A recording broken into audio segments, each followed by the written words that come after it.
नमस्कार दोस्तों, चलिए जानते हैं यूनाइटेड ऑफ ग्रेटर राजस्थान की फटाफट 50 बड़ी खबरों को सिर्फ 10 मिनट में।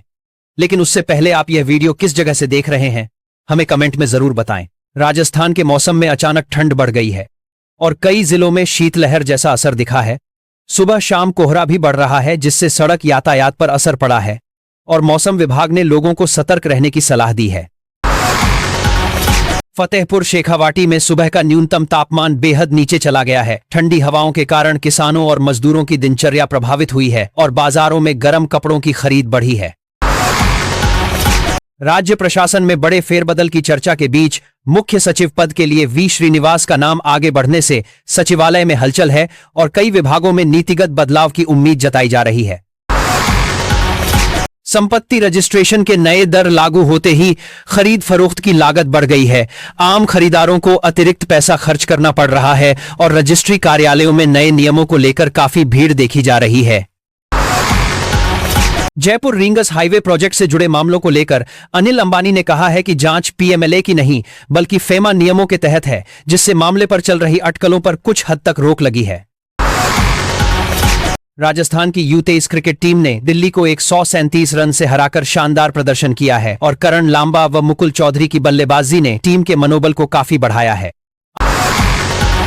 RVUNLA द्वारा तकनीशियन भर्ती के एडमिट कार्ड जारी होने से अभ्यर्थियों में राहत है और अब उम्मीदवार परीक्षा केंद्र व समय देखकर अंतिम तैयारी कर पा रहे हैं। राजस्थान पुलिस कांस्टेबल भर्ती का रिजल्ट आने के बाद चयनित उम्मीदवार प्रशिक्षण की तैयारी कर रहे हैं और जिनका चयन नहीं हुआ वे अगले चरण के लिए दोबारा अभ्यास शुरू कर चुके हैं। हालिया उपचुनावों के नतीजों ने राजस्थान की राजनीतिक हलचल बढ़ा दी है। कई सीटों पर हुए बदलाव से दल अपनी आगामी रणनीति को फिर से तैयार कर रहे हैं। मुख्यमंत्री भजनलाल शर्मा का दिल्ली दौरा कई विकास परियोजनाओं को लेकर अहम माना जा रहा है और इस मुलाकात से केंद्रीय मदद और प्रशासनिक फैसलों की गति बढ़ने की उम्मीद है। सिरोही में फार्म हाउस से बड़ी मात्रा में मेफेड्रोन बरामद होने के बाद पुलिस और एनसीबी की जांच तेज हो गई है और यह मामला प्रदेश में नशे के नेटवर्क को लेकर गंभीर चिंता का संकेत देता है। अलवर में अपने लापता भाई के हमशक्ल की हत्या कर बीमा राशि हड़पने वाले आरोपी को उम्र कैद की सजा सुनाई गई है। यह मामला पूरे प्रदेश में चर्चा का विषय बना हुआ है। जोधपुर ग्रामीण के लूणी क्षेत्र में छात्रों को महीनों से किताबें नहीं मिलने का मुद्दा उठ गया है और अभिभावक शिक्षा विभाग से त्वरित आपूर्ति की मांग कर रहे हैं। 300 से अधिक सरकारी स्कूलों को मर्ज करने के फैसले से कई गांवों में दूरी बढ़ने की चिंता है और अभिभावक अपने बच्चों के आने जाने की सुविधा को लेकर सवाल उठा रहे हैं।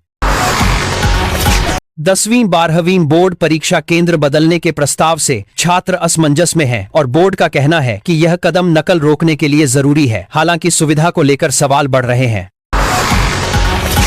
अलवर में शिक्षक पर हुई फायरिंग के मामले में पुलिस ने 2 आरोपियों को पकड़ लिया है और घटना के बाद इलाके में सुरक्षा व्यवस्था पर चर्चा फिर से तेज हो गई है।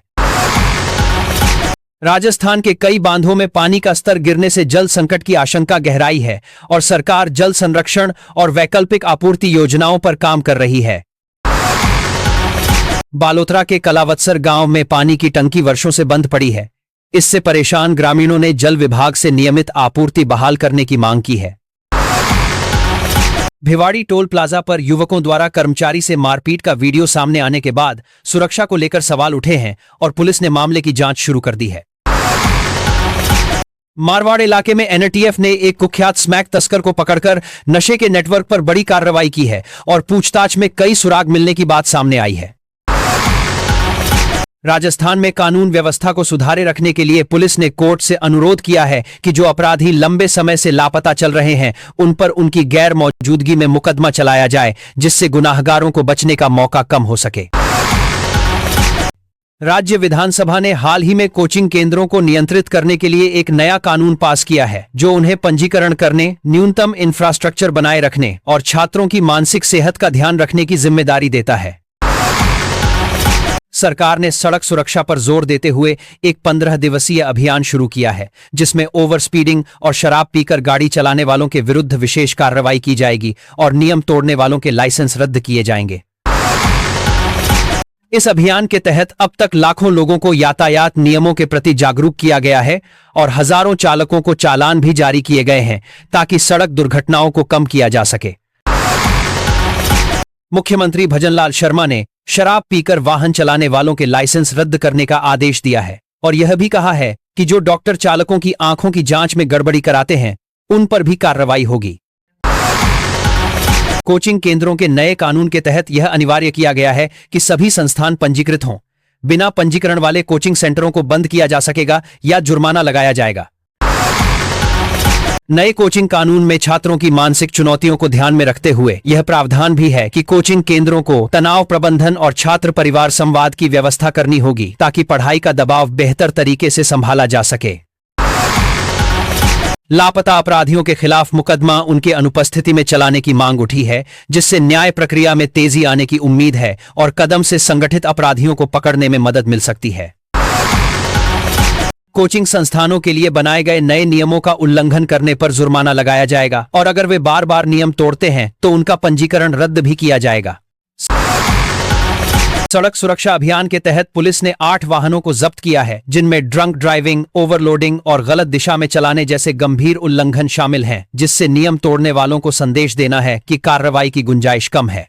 तो दोस्तों, अब इस वीडियो के बारे में आप लोगों की क्या राय है, हमें कमेंट बॉक्स में कमेंट करके जरूर बताना। और हाँ, हमारी इस वीडियो को आप देश के किस राज्य और किस जिले से देख रहे हैं यह हमें जरूर बताना, क्योंकि जब हम आप लोगों की कमेंट्स पढ़ते हैं तो हमें बहुत आप कर रहे हैं अच्छा लगता है, इसलिए कमेंट जरूर करें। और अभी तक चैनल को सब्सक्राइब नहीं किया तो चैनल को जरूर सब्सक्राइब करें। धन्यवाद।